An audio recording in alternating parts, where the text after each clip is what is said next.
If you're the purchasing manager at a manufacturing plant, you know having a trusted partner makes all the difference. That's why, hands down, you count on Grainger for auto reordering. With on-time restocks, your team will have the cut-resistant gloves they need at the start of their shift. And you can end your day knowing they've got safety well in hand. Call 1-800-GRAINGER, click Grainger.com, or just stop by. Grainger, for the ones who get it done. Happy holidays. Want to give your host a gift? Consider subscribing, rating, and reviewing the show this holiday season. It really helps the show grow. From all of us at Believe, have a Merry Christmas, everyone, and a Happy Holiday.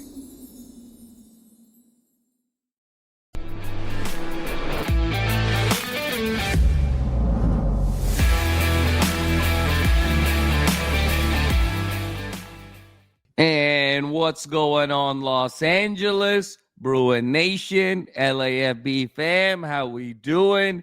Your dynamic duo, the Thriller and Madman, back together again for all of your UCLA football needs. And we got a really fun episode today. No game per se, but kind of a game with sort of our sister school, if you will. Over these last few weeks, the team we're very connected to, James Madison, obviously played last night in the college football playoff first round against the University of Oregon. And so Thriller and I are going to sort of break down what we saw from James Madison and any cues, any hints, any patterns, any gems, any diamonds in the rough that we can take to think about UCLA football in 2026. But before we get into all of that, my brother, how we doing? We're on the cusp of the holidays here. It's going to be a great next few weeks. I'm sure you've got some great plans here with friends and family, as do I, and just what a wonderful time of the year. We're in the teeth of the holiday season.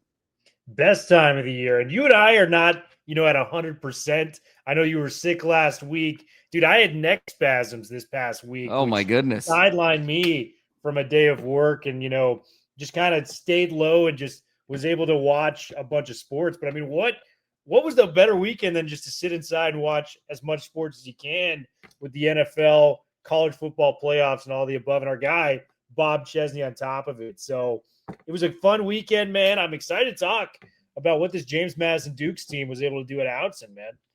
No, absolutely, Thriller. And I know you're working towards recovery, and you and I were joking, a couple days ago and offline that it took me the jaws of life and death to get through that episode that we had with Ben Bolch. There was a question there where I thought I might have just choked on my own spit, at one point. But we got through it. And I know some of the fans were saying, get better, Madman. So I appreciate all the kind words there. Yeah. But that holiday bug that kind of goes around, is I think hit both of us in some different ways there. But Thriller, let's get into it. I mean, what a great first round there. Obviously, there's a lot of conversation about some of the competitiveness of these games. I think we had a great one, Miami, Texas A&M. That was a slog, but what a great finish that was. And now Miami moves on to play Ohio State. Had a interesting game in terms of Ole Miss and Tulane, of course, where Ole Miss really was able to sort of flex their muscles. First game in the post-Lane Kiffin era. And then obviously we had that, probably the best game of the first round was that Alabama-Oklahoma game. Oh, yeah. That was insane. I mean, Oklahoma going up 17-0. You thought Bama was just going to get boat raced out of this thing. 27 straight points, come back, win that game in Norman, Oklahoma. Now we got an Alabama-Indiana Rose Bowl quarterfinal. Holy moly. And then, of course, Thriller, the nightcap, the last game of the first round was the game that all of Bruin Nation was most interested in. And that was, of course, James Madison against Oregon. Very interesting game, Thriller. It was evident that James Madison didn't quite have the Jimmies and the Joes in this game. Oregon touchdowns on their first 5 possessions. It was 34-6 at the half. But I thought JMU did a phenomenal job in the second half of battling. It was 51-34. And just a lot to unpack there, Thriller. I have a lot of thoughts on what I saw from JMU, but want to hand it over to you first to kick things off. What did you see from JMU's performance last night? and what is translatable, in your opinion, to what can kind of be applicable to UCLA in 2026? I loved how hard that team fought. You know what I mean? It was over very evidently quickly within this ball game. You know, you saw how dominant Oregon looked. And my God, Dante Moore, I mean, oh man, blue and gold. We had him right in our uniform now with the Oregon Ducks. But, you know, the team fought back very hard. And there were some very interesting stats that came out of this game. They were down big at halftime, but they actually outscored Oregon 28-17 in the second half. 509 total yards from James Madison. That's only been done twice at Outson since 2016. It was Christian McCaffrey's Stanford team back in the day, and the 2022 Washington team with, you know, Penix and Roma Dunze that eventually competed for a national title. So that tells you how rare air James Madison was in terms of moving the football. Yes, they subbed in some backups, but as some people pointed out, you know, they were playing their starting defensive line on the last stretch of the game. Dante Moore didn't come out of the game. They picked him off twice in the second half, which I thought was very impressive from this defense. A lot of takeaways. I think, you know, the old adage is good teams win games, great teams cover. James Madison covered the spread, man. Like, I thought that was very impressive from what they were able to bring. A couple key guys that I thought would look good in UCLA uniforms moving forward. Wayne Knight rushed for 110 yards, and I think he would be a very key piece that I kind of honed in on. He's, you know, the Sun Belt Offensive Player of the Year this year, a guy that moved the ball at will. He was a huge part of this unit being a top 10 rushing offense in all of college football. So just a lot of good things there. I thought they played hard till the final whistle, and they made it a respectable outcome. Like, losing by 17 to Oregon at Outson, I mean, I think you and I would take that any day if we talked about this pregame, man. I mean, when you think about Tennessee losing at the Horseshoe last year, 42-17, or even, you know, the first iteration of the college football playoff where Jameis Winston in the Rose Bowl got beat the doors off of. I think it was like 48-10 or something like that when they played the Oregon Ducks. I was just impressed with the fight of this team. And, you know, Oregon, for all of their strengths, I think it's very interesting. I don't know if we can have an accurate number at times on how much NIL is infused into a program. What we do know is Oregon is at the top of that list. They're in the top 3 to 4 programs out there. So for James Madison to keep it close with one of the highest payrolls in the history of college football legally over the table, I think you got to tip your cap to Chesney, and it's reaffirming that we found the right guy, Madman. No question about it, Thriller. I you know, you said it so well there. And to me, you know, to build off of what you said, really 3 takeaways for me, you know, from this game. Number one is exactly what you talked about. The fact that JMU competed for all 60 minutes. This thing was 34-6 at the half. Yeah. It was sort of headed towards, like, is this thing going to be like 63-10 kind of thing, or, you know, 63-14 or something like that. Second half, JMU outscored Oregon 28-17. And for anyone that thought that was just sort of garbage time and, you know, Oregon took their foot off the gas, look at Tosh Lapoi's reaction after that game and what the locker room was. Look at Dan Lanning's reaction after that game on the field in terms of that first press conference.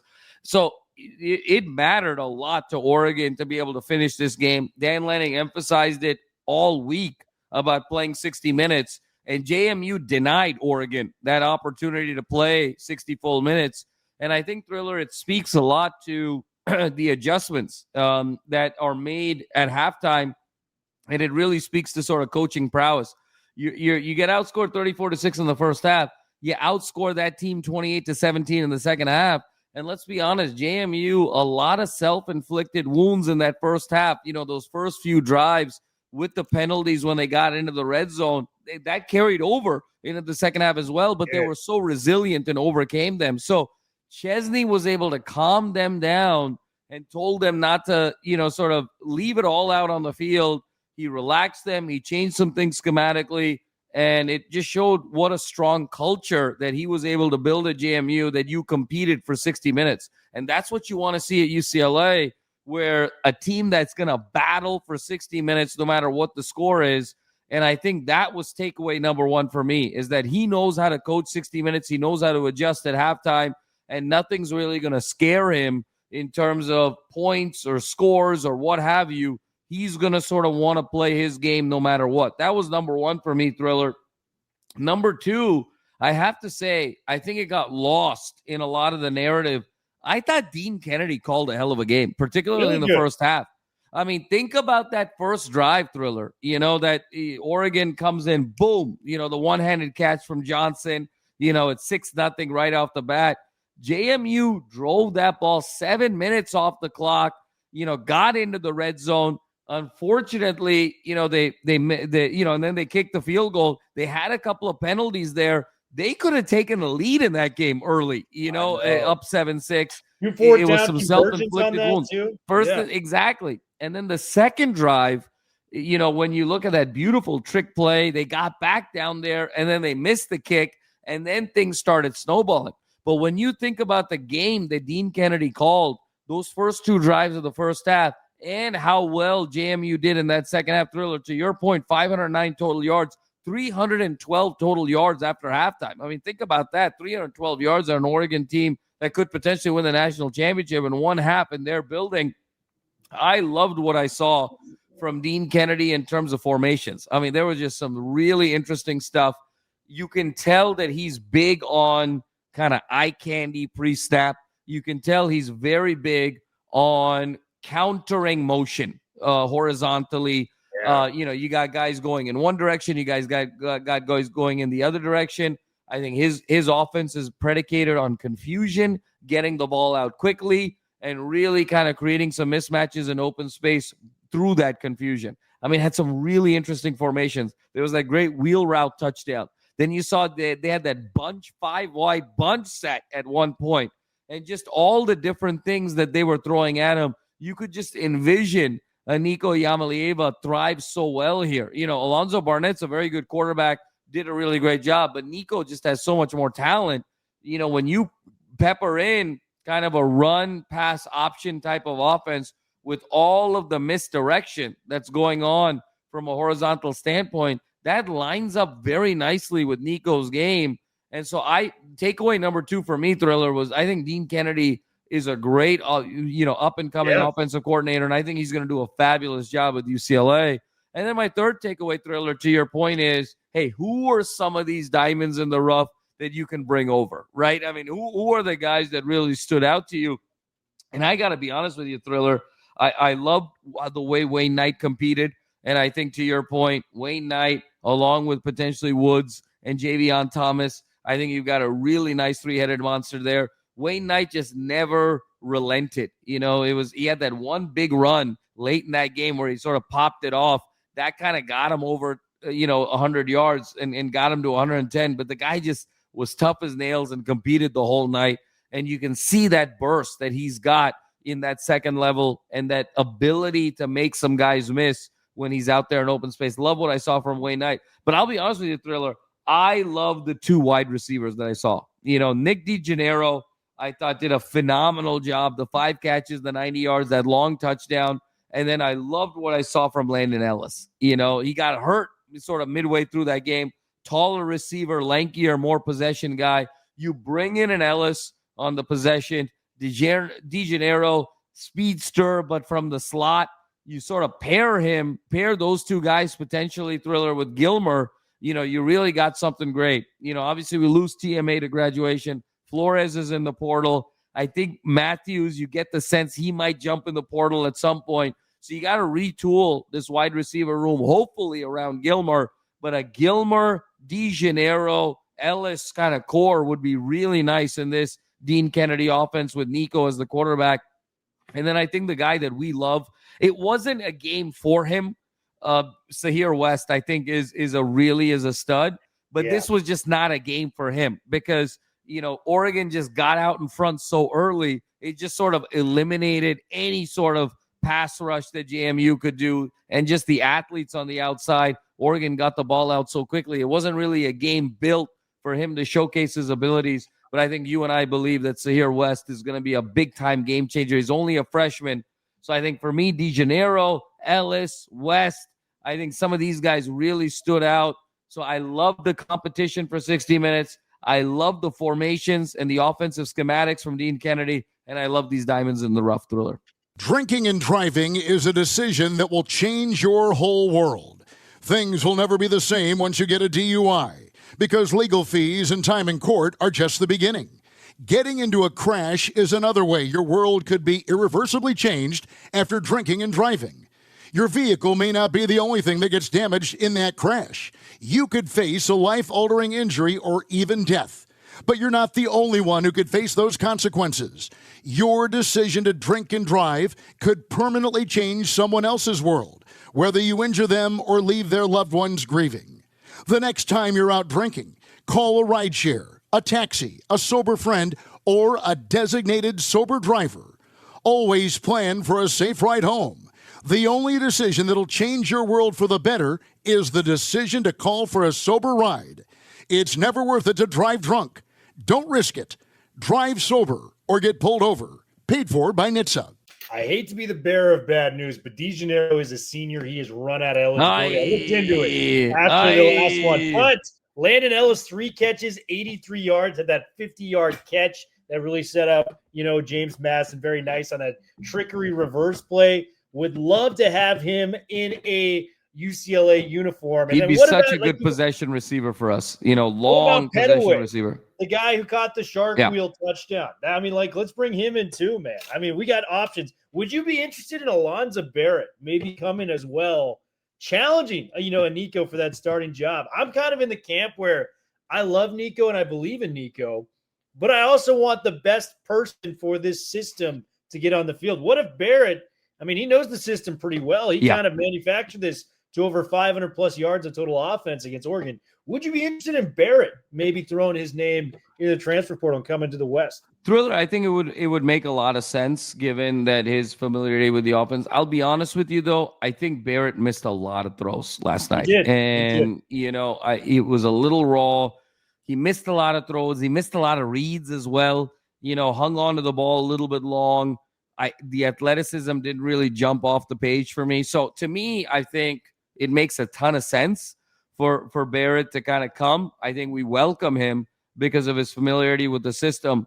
But to me, Nico's a far superior athlete. And I think if you can kind of give Nico a full offseason with Dean Kennedy, I think Nico will learn the system. And I think Nico's athleticism is significantly higher than Barrett's, and I think the skill set matches up very nicely. So I think Barrett coming in and challenging Nico, hey, listen, pressure makes diamonds, right, Thriller? We believe that very strongly, so I would love it. But I'll be honest with you, watching Barrett last night at least for me personally, it didn't jump off the page like, oh my God, this is a guy we have to have. He was sort of a product of a system and did a great job this year. But my head went more not towards, hey, is Barrett going to be a Bruin and bring this offense over? My head personally went more to, my God, Nico in this system. Nico with some of these guys would really be special. Yeah. It's interesting, though. To touch back onto what James Madison did, they walked into a top 10 environment, I think, in all of college football last night against arguably the top-paid roster in all of college football. And, kept it within a respectable amount, broke the spread. I think any casual college football fan, and I've been in fights with Oregon on Twitter about this all day because they're in their feelings about it. They're upset that it got this close. But like you mentioned, talk to Taj Lupoy about this. Talk to Dan Lanning about this. These guys are pissed in the press conference. They're not happy with how this defense responded. And, Dante Moore even went out and said it. He goes, James Madison deserved to be here. They're a good team.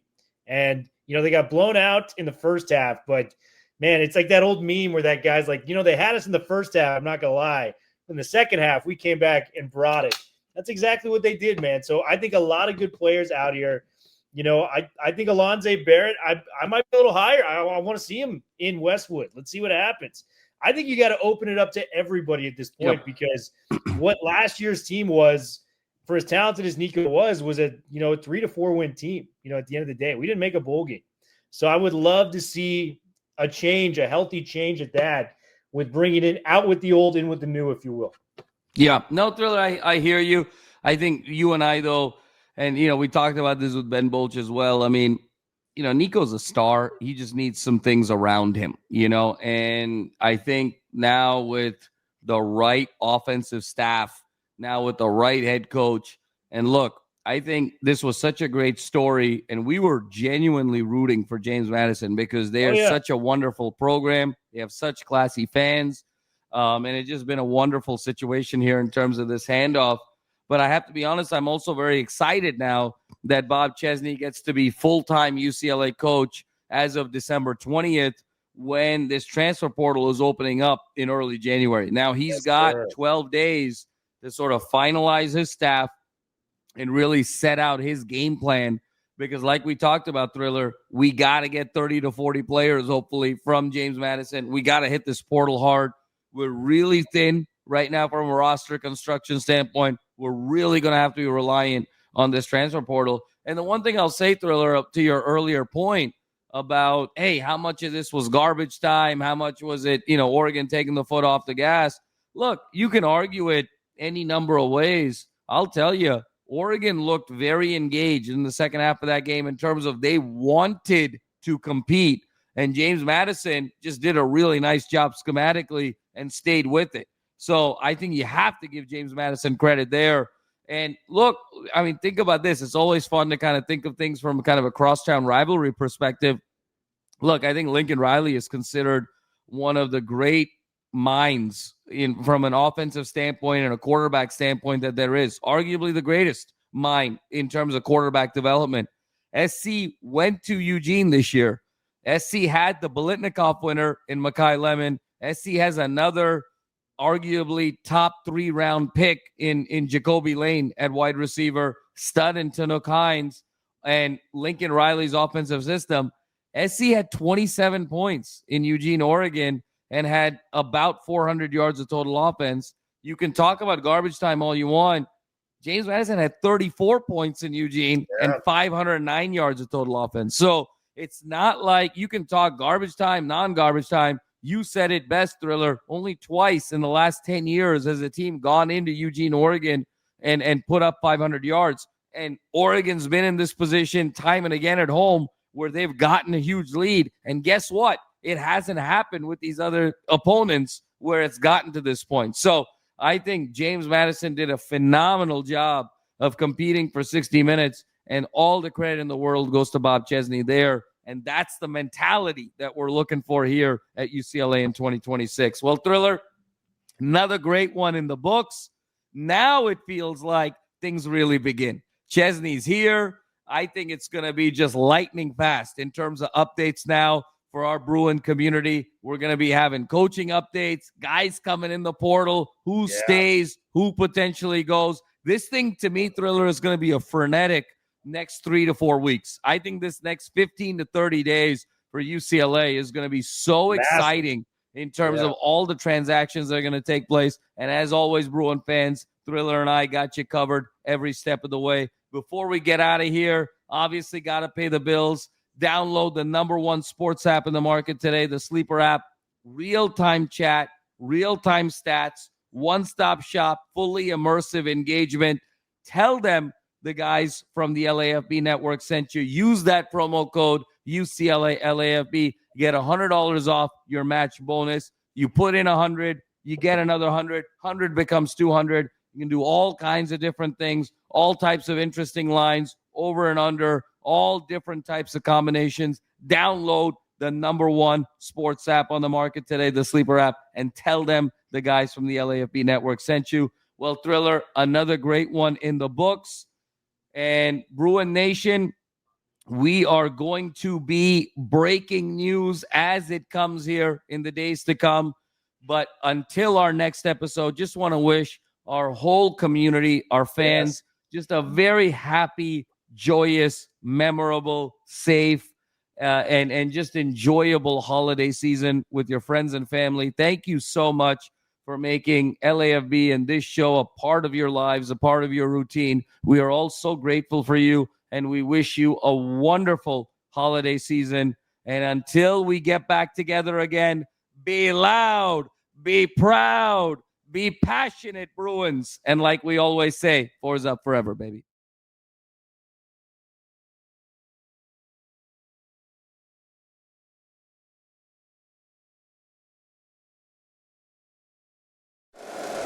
If you like the show, please take a moment to rate, review, and subscribe. It really does help the show to grow. Thank you for listening.